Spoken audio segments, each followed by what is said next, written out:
Philippians chapter 1। मसीह यीशु के दास पौलुस और तीमुथियुस की ओर से सब पवित्र लोगों के नाम जो मसीह यीशु में होकर फिलिप्पी में रहते हैं, अध्यक्षों और सेवकों समेत।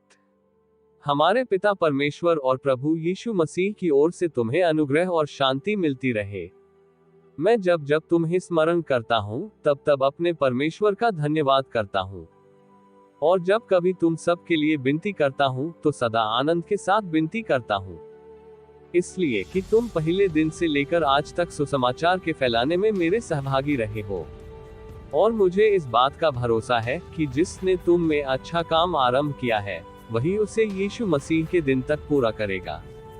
उचित है कि मैं तुम सब के लिए ऐसा ही विचार करूं, क्योंकि तुम मेरे मन में आ बसे हो, और मेरी कैद में और सुसमाचार के लिए उत्तर और प्रमाण देने में तुम सब मेरे साथ अनुग्रह में सहभागी हो। इसमें परमेश्वर मेरा गवाह है कि मैं मसीह यीशु की सी प्रीति करके तुम सबकी लालसा करता हूँ। और मैं ये प्रार्थना करता हूँ कि तुम्हारा प्रेम, ज्ञान और सब प्रकार के विवेक सहित और भी बढ़ता जाए, यहाँ तक कि तुम उत्तम से उत्तम बातों को प्रिय जानो और मसीह के दिन तक सच्चे बने रहो और ठोकर न खाओ, और उस धार्मिकता के फल से जो यीशु मसीह के द्वारा होते हैं भरपूर होते जाओ, जिससे परमेश्वर की महिमा और स्तुति होती रहे। हे भाइयों, मैं चाहता हूँ कि तुम ये जान लो कि मुझ पर जो बीता है उससे सुसमाचार ही की बढ़ती हुई है, यहाँ तक कि कैसरी राज्य की सारी पलटन और शेष सब लोगों में ये प्रकट हो गया है कि मैं मसीह के लिए कैद हूँ। और प्रभु में जो भाई हैं, उनमें से बहुधा मेरे कैद होने के कारण हियाव बांधकर परमेश्वर का वचन निधड़क सुनाने का और भी हियाव करते हैं। कितने तो डाह और झगड़े के कारण मसीह का प्रचार करते हैं, और कितने भली मनसा से। कई एक तो ये जानकर कि मैं सुसमाचार के लिए उत्तर देने को ठहराया गया हूँ प्रेम से प्रचार करते हैं, और कई एक तो सीधाई से नहीं पर विरोध से मसीह की कथा सुनाते हैं, ये समझकर कि मेरी कैद में मेरे लिए क्लेश उत्पन्न करे। सो क्या हुआ? केवल ये कि हर प्रकार से, चाहे बहाने से चाहे सच्चाई से, मसीह की कथा सुनाई जाती है, और मैं इससे आनंदित हूँ और आनंदित रहूंगा भी, क्योंकि मैं जानता हूँ कि तुम्हारी विनती के द्वारा और यीशु मसीह की आत्मा के दान के द्वारा इसका प्रतिफल मेरा उद्धार होगा। मैं तो यही हार्दिक लालसा और आशा रखता हूँ कि मैं किसी बात में लज्जित न हो, पर जैसे मेरे प्रबल साहस के कारण मसीह की बड़ाई मेरी देह के द्वारा सदा होती रही है, वैसा ही अब भी हो, चाहे मैं जीवित रहूं व मर जाऊं। क्योंकि मेरे लिए जीवित रहना मसीह है और मर जाना लाभ है। पर यदि शरीर में जीवित रहना ही मेरे काम के लिए लाभदायक है, तो मैं नहीं जानता कि किसको चुनूं। क्योंकि मैं दोनों के बीच अधर में लटका हूँ। जी तो चाहता है कि कूच करके मसीह के पास जा रहा हूँ, क्योंकि यह बहुत ही अच्छा है, परंतु शरीर में रहना तुम्हारे कारण और भी आवश्यक है। और इसलिए कि मुझे इसका भरोसा है, सो मैं जानता हूँ कि मैं जीवित रहूंगा, वरन तुम सब के साथ रहूंगा, जिससे तुम विश्वास में दृढ़ होते जाओ और उसमें आनंदित रहो। और जो घमंड तुम मेरे विषय में करते हो, वह मेरे फिर तुम्हारे पास आने से मसीह यीशु में अधिक बढ़ जाए। केवल इतना करो कि तुम्हारा चाल चलन मसीह के सुसमाचार के योग्य हो, कि चाहे मैं आकर तुम्हें देखूं, चाहे न भी आऊं, तुम्हारे विषय में ये सुनूं कि तुम एक ही आत्मा में स्थिर हो और एक चित होकर सुसमाचार के विश्वास के लिए परिश्रम करते रहते हो, और किसी बात में विरोधियों से भय नहीं खाते। यह उनके लिए विनाश का स्पष्ट चिन्ह है, परंतु तुम्हारे लिए उद्धार का, और यह परमेश्वर की ओर से है। क्योंकि मसीह के कारण तुम पर यह अनुग्रह हुआ कि न केवल उस पर विश्वास करो, पर उसके लिए दुख भी उठाओ।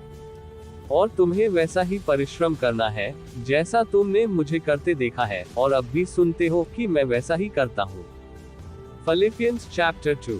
सो यदि मसीह में कुछ शांति और प्रेम से ढाढ़स और आत्मा की सहभागिता और कुछ करुणा और दया है, तो मेरा यह आनंद पूरा करो कि एक मन रहो और एक ही प्रेम, एक ही चित्त और एक ही मनसा रखो। विरोध या झूठी बड़ाई के लिए कुछ न करो, पर दीनता से एक दूसरे को अपने से अच्छा समझो। हर एक अपनी ही हित की नहीं, वरन दूसरों की हित की भी चिंता करे। जैसा मसीह यीशु का स्वभाव था, वैसा ही तुम्हारा भी स्वभाव हो, जिसने परमेश्वर के स्वरूप में होकर भी परमेश्वर के तुल्य होने को अपने वश में रखने की वस्तु न समझा, वरन अपने आप को ऐसा शून्य कर दिया और दास का स्वरूप धारण किया और मनुष्य की समानता में हो गया। और मनुष्य के रूप में प्रकट होकर अपने आप को दीन किया, और यहाँ तक आज्ञाकारी रहा कि मृत्यु, हाँ क्रूस की मृत्यु भी सह ली। इस कारण परमेश्वर ने उसको अति महान भी किया, और उसको वह नाम दिया जो सब नामों में श्रेष्ठ है, कि जो स्वर्ग में और पृथ्वी पर और जो पृथ्वी के नीचे है, वे सब यीशु के नाम पर घुटना टेके। और परमेश्वर पिता की महिमा के लिए हर एक जीव अंगीकार कर ले कि यीशु मसीह ही प्रभु है। सो हे मेरे प्यारो, जिस प्रकार तुम सदा से आज्ञा मानते आए हो, वैसे ही अब भी न केवल मेरे साथ रहते हुए पर विशेष करके अब मेरे दूर रहने पर भी डरते और कांपते हुए अपने अपने उद्धार का कार्य पूरा करते जाओ। क्योंकि परमेश्वर ही है जिस न अपनी स्वेच्छा निमित्त तुम्हारे मन में इच्छा और काम दोनों बातों के करने का प्रभाव डाला है। सब काम बिना कुलकुलाए और बिना विवाद के किया करो, ताकि तुम निर्दोष और भोले होकर टेढ़े और हठीले लोगों के बीच परमेश्वर के निष्कलंक संतान बने रहो, जिनके बीच में तुम जीवन का वचन लिए हुए जगत में जलते दीपकों की नाई दिखाई देते हो। कि मसीह के दिन मुझे घमंड करने का कारण हो कि न मेरा दौड़ना और न मेरा परिश्रम करना व्यर्थ हुआ।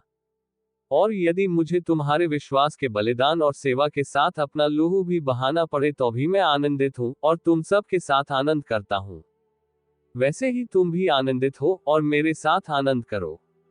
मुझे प्रभु यीशु में आशा है कि मैं तीमुथियुस को तुम्हारे पास तुरंत भेजूंगा, ताकि तुम्हारी दशा सुनकर मुझे शांति मिले। क्योंकि मेरे पास ऐसे स्वभाव का कोई नहीं जो शुद्ध मन से तुम्हारी चिंता करे। क्योंकि सब अपने स्वार्थ की खोज में रहते हैं, न कि यीशु मसीह की। पर उसको तो तुमने परखा और जान भी लिया है कि जैसा पुत्र पिता के साथ करता है, वैसा ही उसने सुसमाचार के फैलाने में मेरे साथ परिश्रम किया। सो मुझे आशा है कि ज्यों ही मुझे जान पड़ेगा कि मेरी क्या दशा होगी, त्यों ही मैं उसे तुरंत भेज दूंगा। और मुझे प्रभु में भरोसा है कि मैं आप भी शीघ्र आऊंगा। पर मैंने इपफ्रोदितुस को, जो मेरा भाई और सहकर्मी और संगी योद्धा और तुम्हारा दूत और आवश्यक बातों में मेरी सेवा टहल करने वाला है, तुम्हारे पास भेजना अवश्य समझा। क्योंकि उसका मन तुम सब में लगा हुआ था, इस कारण वह व्याकुल रहता था, क्योंकि तुमने उसकी बीमारी का हाल सुना था। और निश्चय वह बीमार तो हो गया था, यहाँ तक कि मरने पर था, परंतु परमेश्वर ने उस पर दया की, और केवल उसी पर नहीं पर मुझ पर भी, कि मुझे शोक पर शोक ना हो। इसलिए मैंने उसे भेजने का और भी यत्न किया कि तुम उससे फिर भेंट करके आनंदित हो जाओ और मेरा शोक हट जाए। इसलिए तुम प्रभु में उससे बहुत आनंद के साथ भेंट करना और ऐसों का आदर किया करना। क्योंकि वही मसीह के काम के लिए अपने प्राणों पर जोखिम उठाकर मरने के निकट हो गया था, ताकि जो घटी तुम्हारी ओर से मेरी सेवा में हुई, उसे पूरा करे। Philippians chapter 3। निदान, हे मेरे भाइयों, प्रभु में आनंदित रहो। वे ही बातें तुमको बार बार लिखने में मुझे तो कोई कष्ट नहीं होता, और इसमें तुम्हारी कुशलता है। कुत्तों से चौकस रहो, उन बुरे काम करने वालों से चौकस रहो, उन काट कूट करने वालों से चौकस रहो। क्योंकि खतना वाले तो हम ही हैं जो परमेश्वर के आत्मा की अगुवाई से उपासना करते हैं, और मसीह यीशु पर घमंड करते हैं और शरीर पर भरोसा नहीं रखते। पर मैं तो शरीर पर भी भरोसा रख सकता हूँ। यदि किसी और को शरीर पर भरोसा रखने का विचार हो, तो मैं उससे भी बढ़कर रख सकता हूँ।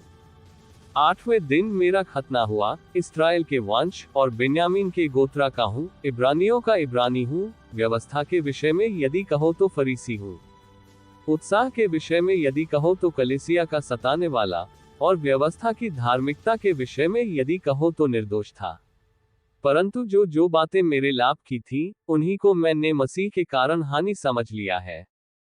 वरन मैं अपने प्रभु मसीह यीशु की पहचान की उत्तमता के कारण सब बातों को हानि समझता हूँ, जिसके कारण मैंने सब वस्तुओं की हानि उठाई और उन्हें कूड़ा समझता हूँ, जिससे मैं मसीह को प्राप्त करूँ और उसमें पाया जाऊं, न कि अपनी उस धार्मिकता के साथ जो व्यवस्था से है, वरन उस धार्मिकता के साथ जो मसीह पर विश्वास करने के कारण है और परमेश्वर की ओर से विश्वास करने पर मिलती है।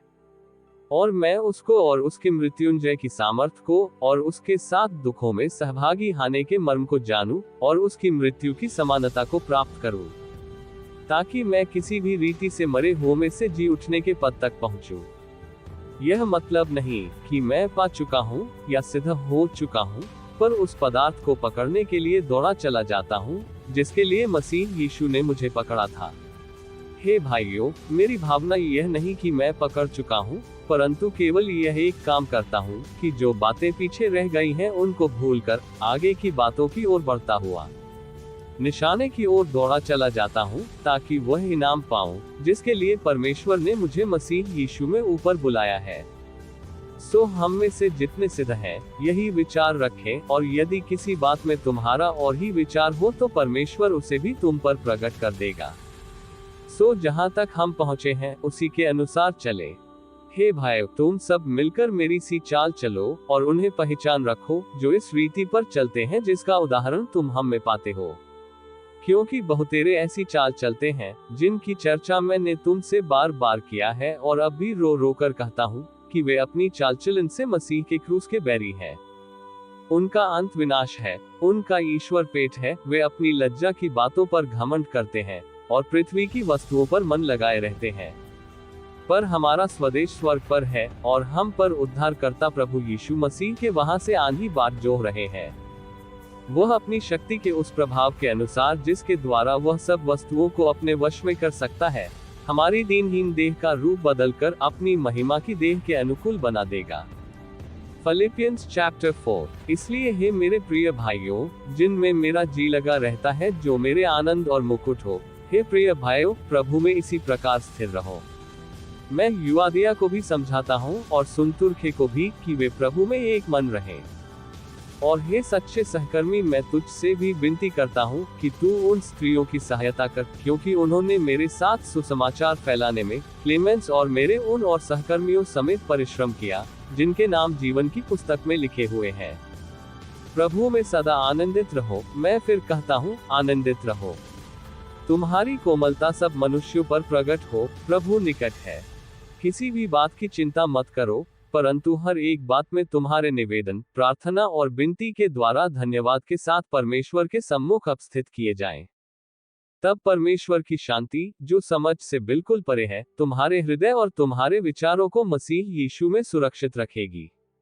निदान, हे भाइयों, जो बातें सत्य हैं, और जो बातें आदरणीय हैं, और जो बातें उचित हैं, और जो बातें पवित्र हैं, और जो बातें सुहावनी हैं, और जो बातें मनभावनी हैं, निदान, जो सद्गुण और प्रशंसा की बातें हैं, उन्हीं पर ध्यान लगाया करो।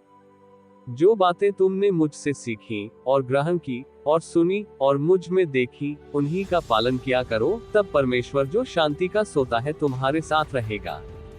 मैं प्रभु में बहुत आनंदित हूँ कि अब इतने दिनों के बाद तुम्हारा विचार मेरे विषय में फिर जागृत हुआ है। निश्चय तुम्हें आरंभ में भी इसका विचार था, पर तुम्हें अवसर न मिला। यह नहीं कि मैं अपनी घटी के कारण ये कहता हूँ, क्योंकि मैंने ये सीखा है कि जिस दशा में हूँ उसी में संतोष करूँ। मैं दीन होना भी जानता हूँ और बढ़ना भी जानता हूँ, हर एक बात और सब दशाओं में तृप्त होना, भूखा रहना और बढ़ना घटना सीखा है। जो मुझे सामर्थ्य देता है उसमें मैं सब कुछ कर सकता हूँ। तो भी तुमने भला किया कि मेरे क्लेश में मेरे सहभागी हुए। और हे फिलिप्पियों, तुम आप भी जानते हो कि सुसमाचार प्रचार के आरंभ में जब मैंने मकिदुनिया से कूच किया, तब तुम्हें छोड़ और किसी मंडली ने लेने देने के विषय में मेरी सहायता नहीं की। इसी प्रकार जब मैं थिस्सलुनीके में था, तब भी तुमने मेरी घटी पूरी करने के लिए एक बार क्या वरन 2 बार कुछ भेजा था। यह नहीं कि मैं दान चाहता हूँ, परंतु मैं ऐसा फल चाहता हूँ जो तुम्हारे लाभ के लिए बढ़ता जाए। मेरे पास सब कुछ है, वरन बहुतायत से भी है। जो वस्तुएं तुमने इपफ्रोदीतुस के हाथ से भेजी थी, उन्हें पाकर मैं तृप्त हो गया हूँ। वह तो सुगंध और ग्रहण करने के योग्य बलिदान है, जो परमेश्वर को भाता है। और मेरा परमसेवक भी अपने उस धन के अनुसार जो महिमा सहित मसीह यीशु में है, तुम्हारी हर एक घटी को पूरी करेगा। हमारे परमेश्वर और पिता की महिमा युगानुयुग होती रहे। आमीन। हर एक पवित्र जन को जो यीशु मसीह में है नमस्कार कहो। जो भाई मेरे साथ हैं तुम्हें नमस्कार कहते हैं। सब पवित्र लोग, विशेष करके जो कैसर के घराने के हैं, तुमको नमस्कार कहते हैं। हमारे प्रभु यीशु मसीह का अनुग्रह तुम्हारी आत्मा के साथ रहे।